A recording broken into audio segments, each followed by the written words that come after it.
right, we should be having there. It looks like I see Dan down there. I am here. How are you doing? We got an update coming in right now. Whoa. Looks like Zach's just passed 70 miles and about 8:24. So what we see there is we see Dave Proctor's and the trajectory is going about the same it's been all day, right in the middle of Dave's 12:32 he ran last year and Zach's 11:19 world record he set about 9 months ago as well. He's looking real great. Anxious to see what his heart rate's looking like. Here it comes. 143 again. It's been between 142 and 148 this entire time, and 701 per mile. Zach, man, jeez Louise. So 701 is just over 3-hour marathon pace, right?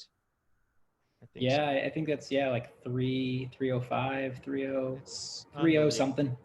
So Dan, we have Dan Suhr here. Dan is from Coros Global, Zach's watch sponsor, and also it's not just a watch, but it's all the data and all the metrics Zach is getting as he's running. And I think Tim should be coming up here soon, right?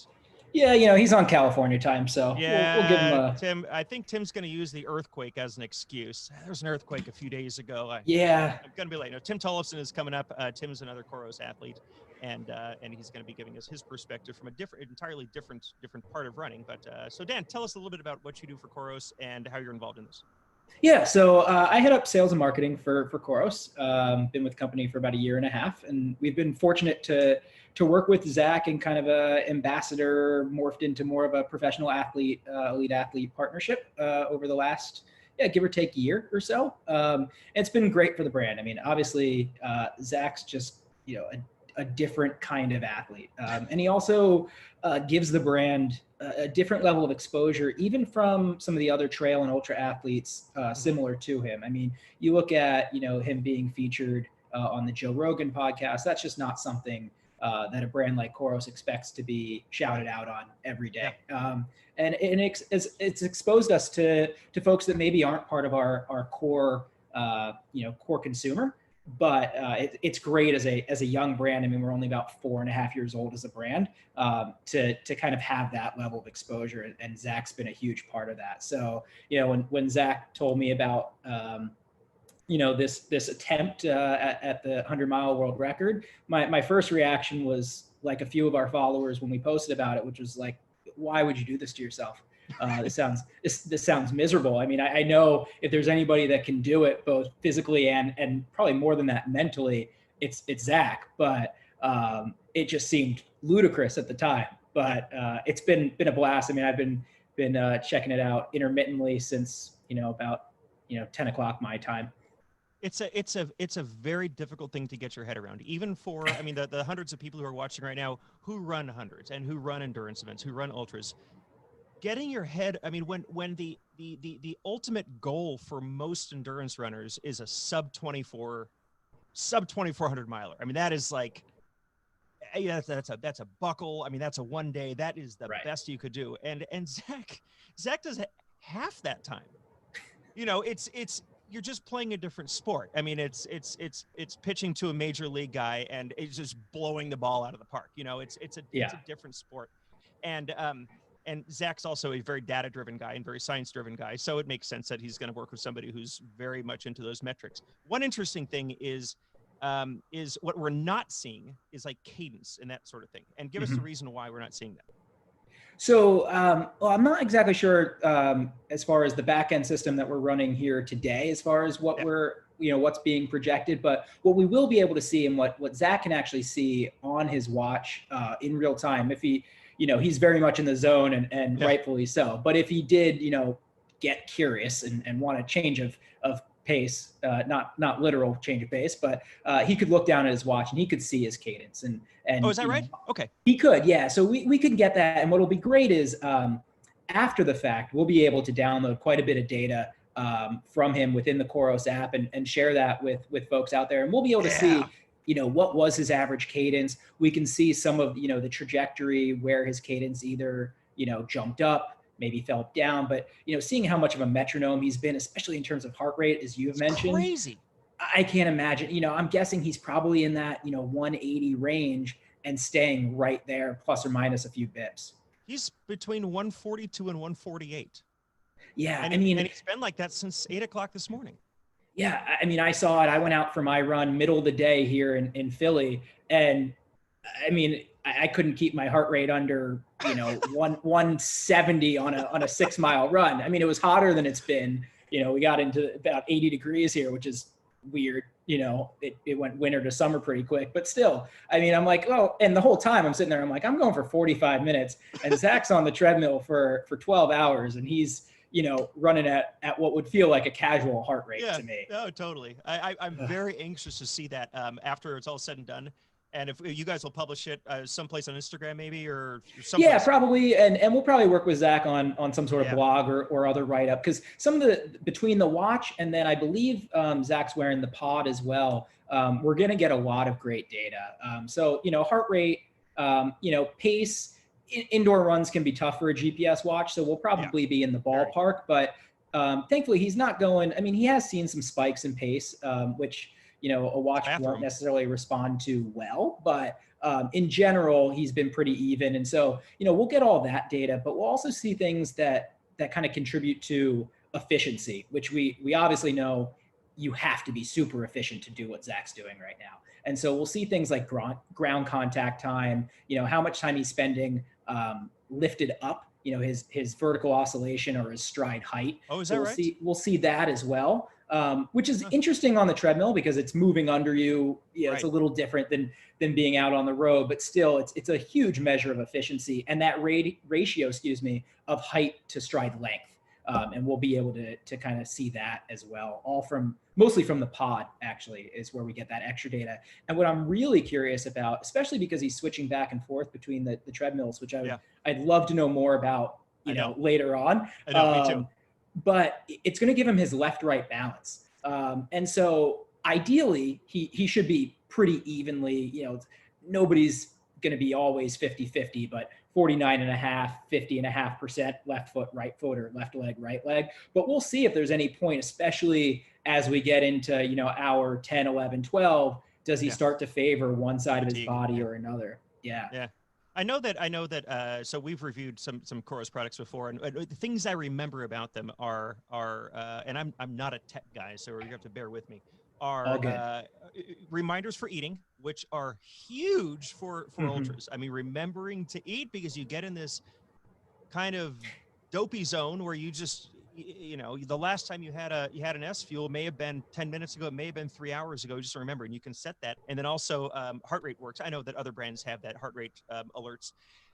I don't know if Zach's using the heart rate or not. It looks like he's just running metronomically, and that's kind of keeping its own thing. I don't know if he has anything set for fuel reminders or not. So he's drinking something right now. It would have been a good time to ask him. Yeah, he's a little busy. I guess we can't really talk to him right now. But I mean, actually, what's cool is the nutrition alert. We introduced that maybe a month or two ago. I don't know. In quarantine time, it all kind of blends together. So it might have been 3 days ago. It might have been a year ago at this point. I'm not totally sure, but no, I mean, that was a more recent ad, and it was because of the requests of a lot of athletes like Zach and some of the others that we work with. And, be happy to, when Tim gets on, we'll be able to chat with him a little bit about that, because like you said, it's super important for an ultra athlete who just, needs to get into the zone mentally and doesn't want to keep looking at their watch. Because it's one thing to look at your watch over and over again in a 5K or a 10K. It's another thing to do that for 24 hours. That's just going to drive you nuts. So you can set that to, any interval of, I think, anything from 15 minutes up to 60 minutes or 20 minutes up to 60 minutes. And it'll alert you when you need nutrition, based on the parameters that you've set with that. So that's been an athlete favorite for sure for us. I gotta believe that's not a huge deal technologically to put into a watch, but user experience, it's those little tiny things that really help out. Dan, what's the furthest you've gone on a treadmill? So furthest I've gone, I think, is 18 miles. It's a long time too. Yeah, I mean, and most treadmills, if you're at a standard commercial gym, max it's 60 minutes.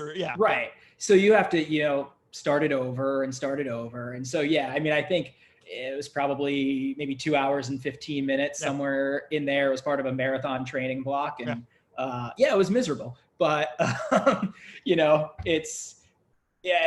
whatever was going on outside weather-wise, it was the lesser of two evils for me.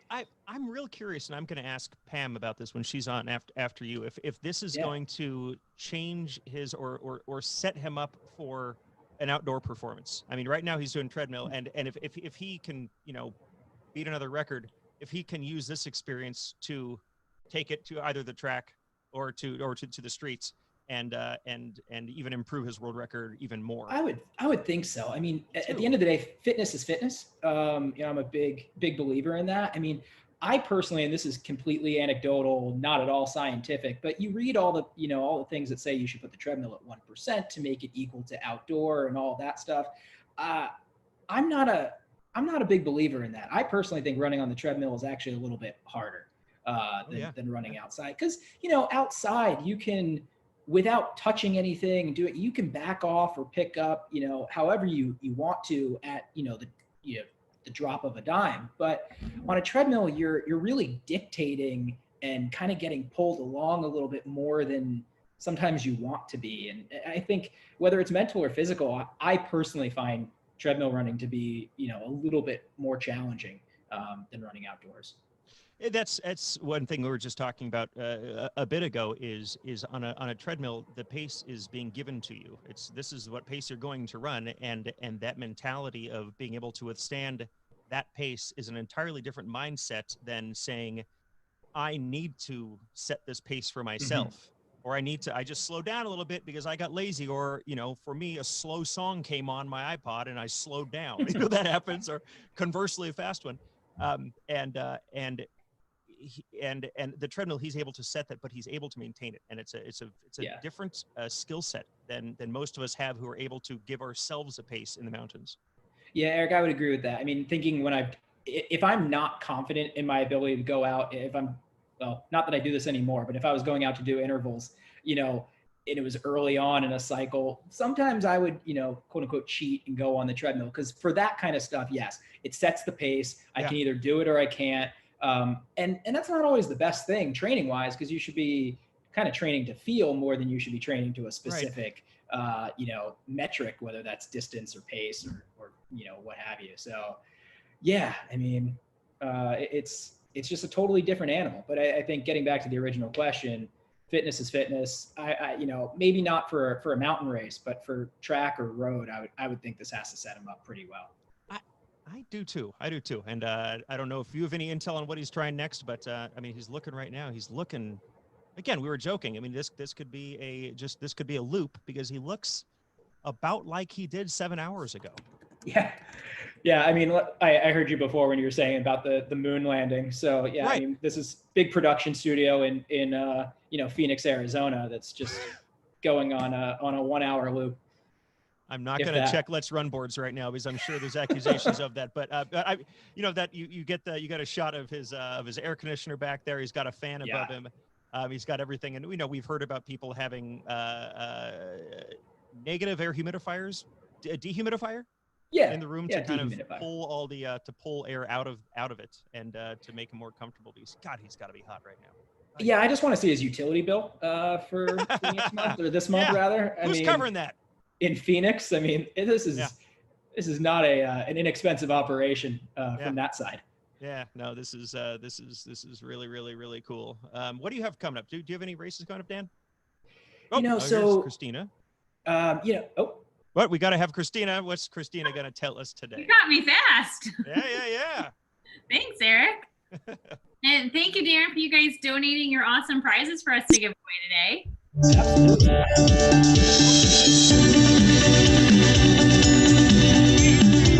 Famous QR code we have been discussing all day. You can take a quick snap of it to get donations in directly to Fight for the Forgotten.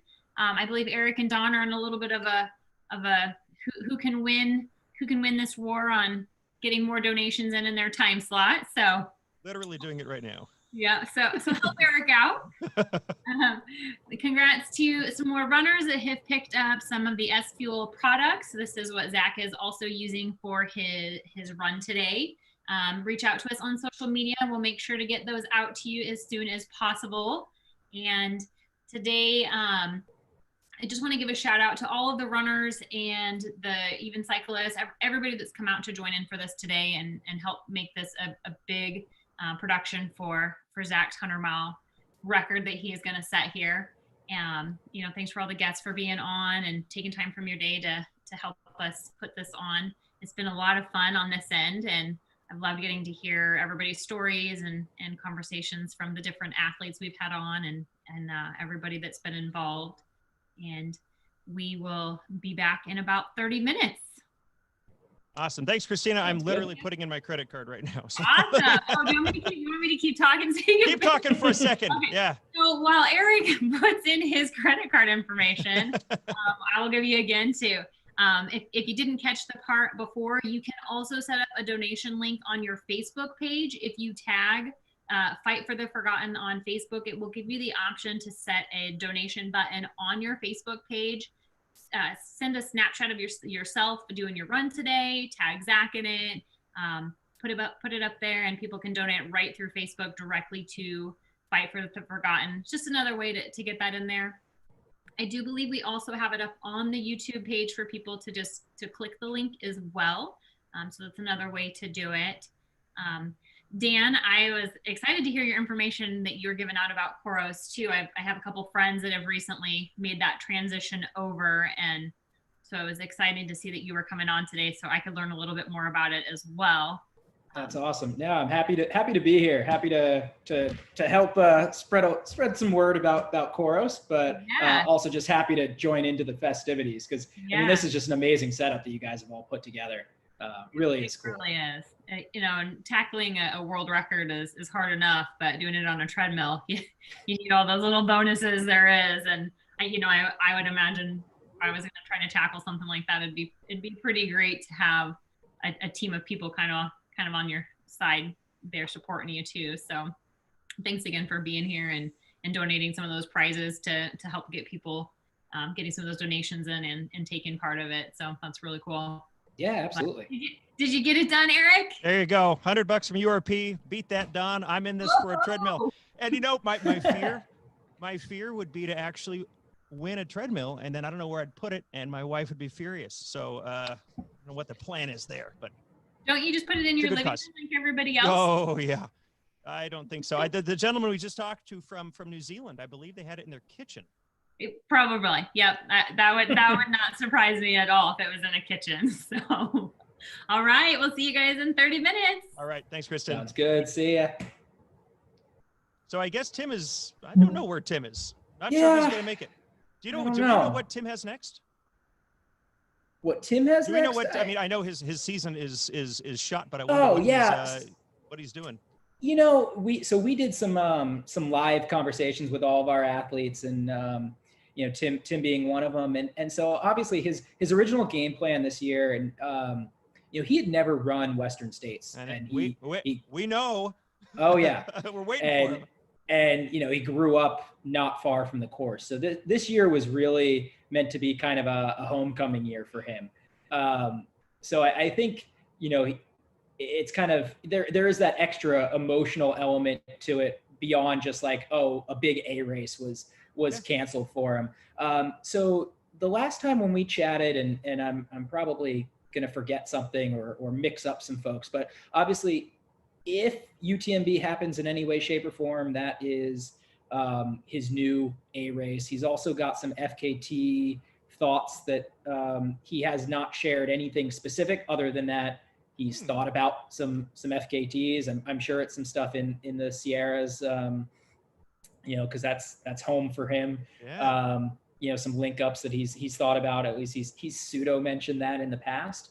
And then I want to say there was a possibility of maybe Cape Town, Ultra Trail Cape Town, just because that is, I think, early December, late November. That's right. Yeah. So that was a possible race, but it wasn't anything that he had started. Yeah. So I think a lot of stuff is up in the air. I think, we'll see. I can't imagine a lot of races happening before maybe November. The idea of Tim hitting some FKTs though has me pretty excited.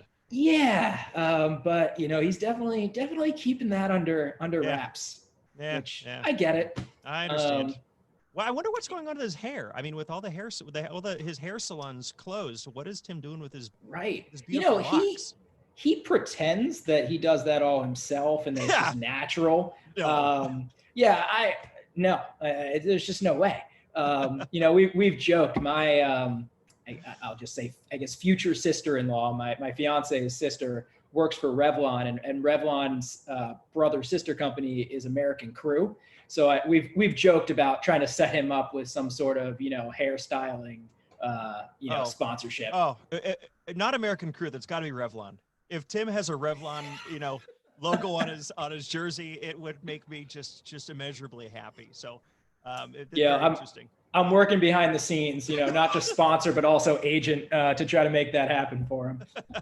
Well, let's check out Zach. If I were to guess, I would say that he has sped up a little bit.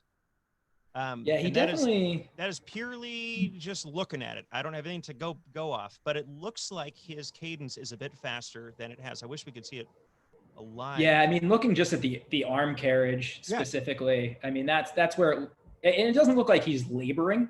I mean, I'd love to have a microphone on him. Although there is, we may. Is there? Okay. Chance, yeah, we may have the chance to chat with him. If so, we need to have a question ready. Yeah, I mean, I just more from a breathing standpoint and everything else, but I just saw him put a couple taps in at the treadmill. So I'm guessing he's at least playing around with the pace a little bit here now. It could be music, or who knows what he's doing. But I think, as we were talking a few hours ago, and is Jeff Browning or somebody mentioned that there's Zach. Mm-hmm. Can we talk to Zach? No. We hear Zach. Zach, can you hear us? Nope. I just heard a treadmill buzz, and it sure sounded like it, didn't it? I didn't hear that on my end, but no, yeah. Yeah, I did. And we were talking about having two different treadmills, and it was Jeff Burns who was saying it, and kind of the benefit of having two different treadmills set at slightly different speeds. What? Is that Zach? I hear that. I hear that too. I hear that. Dan, what question do we have for him? Well, I guess if he's paying attention to cadence, I mean, that I'm curious about that, just because we have been talking about that back and forth, whether it's on the watch or otherwise. Would just love to know if that's something he's paying attention to. Not just pace. Yeah. Yeah. Zach, can you hear us? Or Nicole, can you hear us? Hey, Nicole. Hey, Zach.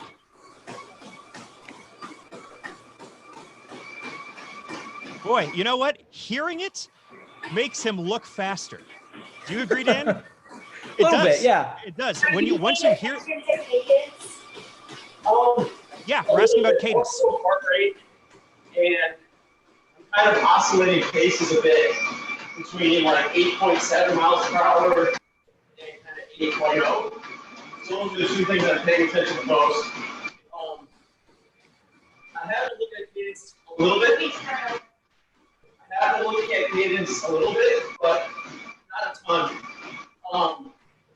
If anything, it's slowed down a little bit. I'm probably about 180 in the beginning and about 175 right now. Does that seem about right, Dan? I would think so. I mean, I think 180 is always been that benchmark. I don't know the full science behind that, but they talk about for at least for kind of elite marathon running that 180 is kind of that sweet spot. I mean, obviously somebody, the Usain Bolts of the world are going to be much higher than that and for a much shorter period of time. But it also wouldn't have shocked me if he dropped a little bit below 180, just given the length of the distance that we're talking about and the duration. Yeah. But yeah, so 175, 180. I mean, that's great. For 9 hours. Yeah. So, it will be exciting to see all that. And just really, more so probably to see how just even it's been. Even if it does, kind of drop a little bit, 180 to 175 back up, it's probably doing it in a pretty steady, smooth, I guess, versus kind of, peaks and valleys, so to speak. Yeah. Yeah, this again. This has been a really neat production. How they're getting everything, all the camera shots and guests and everything. I would love to see just a constant scroll of metrics down below of exactly what's going on live. But you know, that's a step that's going to be off in the future. Next year when ESPN covers it. Yeah, Although frankly, what are they doing? I mean, they've got nothing to cover right now. They've got cornhole on. They've got cornhole. We've been watching marble racing and cornhole. You know, have you watched cornhole? I've watched the cornhole. It's incredibly exciting. What I learned, what fascinated me, is that there's two sides. I never knew that. Really? You've got the sticky side and the sticky side. Oh, you mean for side. the bag? Yeah. Yeah. Until I watched that, I didn't know that either. Yeah. I love their terminology, like airmailing it in. And, airmail. Yep. Yeah.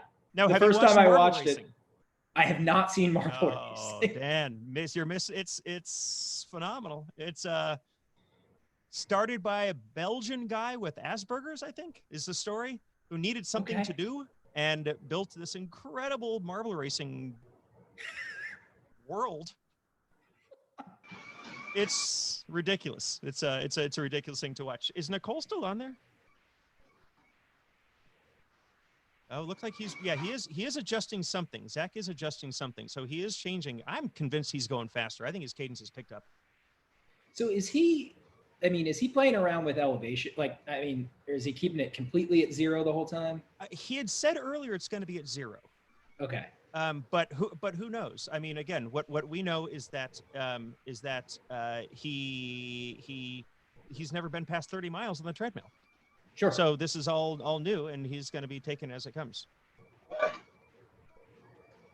Let's see here. So he's up to 30 minutes. Yeah. Just go and say, hey, Bert, are you at 30? Just a casual phone handoff there. No big deal. Sorry, honey, I'm busy. Yeah. Just trying to set a world record in the living room.